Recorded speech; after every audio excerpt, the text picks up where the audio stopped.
সালাতি ওয়া মিন যুররিয়াতি রব্বানা ওয়া তাকাব্বাল দোয়া, বারবার বলি এই দোয়া পড়বেন।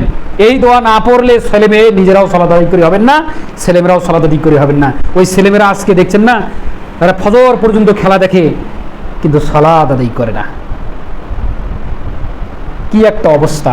আর মনে হয় যে অল্প দিন আছে এই নষ্টামিটা, এই খেলার নামে যে ভণ্ডামি চলছে সারা পৃথিবীতে, সারা পৃথিবী যতটা উন্মাদ না হয়েছে, তার চেয়ে বাংলাদেশের এই তথাকথিত মুসলিমরা তার চেয়ে বেশি উন্মাদ হয়েছে।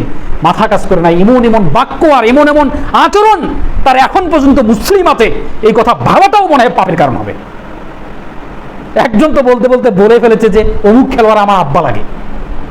ছি ছি ছি ছি ছি, আস্তাগফিরুল্লাহ ওয়া আতুবু ইলাইহি। এ সমাজের নারীরা, যুবকরা বিলীন হয়ে গেছে। আসলে হওয়ারই কথা। তার পারিবারিক শিক্ষা কোনো মুসলিম কৃষ্টি কালচার নেই, শিক্ষা দেওয়া হয়নি। তারা ইহুদি খ্রিস্টানের অনুসরণ করে।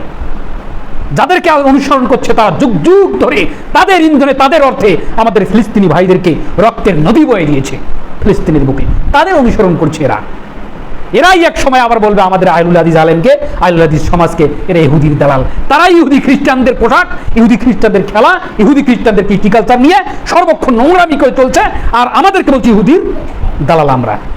উল্টোটা, সবই উল্টো। কিছুদিন আগে একটা নিউজ বেরিয়েছে এনটিভি থেকে, হয়তো অনেকে দেখেছেন। এই যাদের খেলা, এই খেলোয়াড়রা, এরা কত ডলার, কত অর্থ যে তারা ঢালছে এই যে ইসরায়েলের যে নেতানিয়াহুকে শুধু ফিলিস্তিনকে মারার জন্য, ধ্বংস করার জন্য। অথচ তাদের জন্য তারা জীবনও দিচ্ছে। অনেকে তো মারা গিয়েছে অনেক জায়গায়, কেউ পতাকা টাঙতে গিয়ে মারা গেছে। গত পরশু দিন এই ফেসবুকের এই টাইমলাইনে আমরা দেখলাম একজনকার মোবাইল হারিয়ে গেছে, এটা নিয়ে আব্দুল কালাম, কেউ মারা গিয়েছে। বলেন তো এই অবস্থা মারা গিয়েছে, তাদের অবস্থা কি হতে পারে? নাউযুবিল্লাহ মিন যালিক।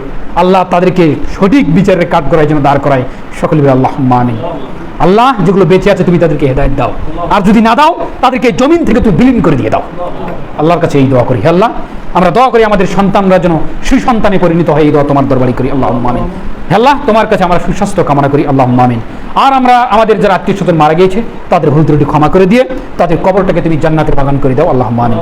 সুবহান রাব্বিকা রাব্বিল ইজ্জাতি আম্মা ইয়াসিফুন, ওয়াসসালামুন আলাল মুরসালিন, ওয়ালহামদুলিল্লাহি রাব্বিল আলামিন।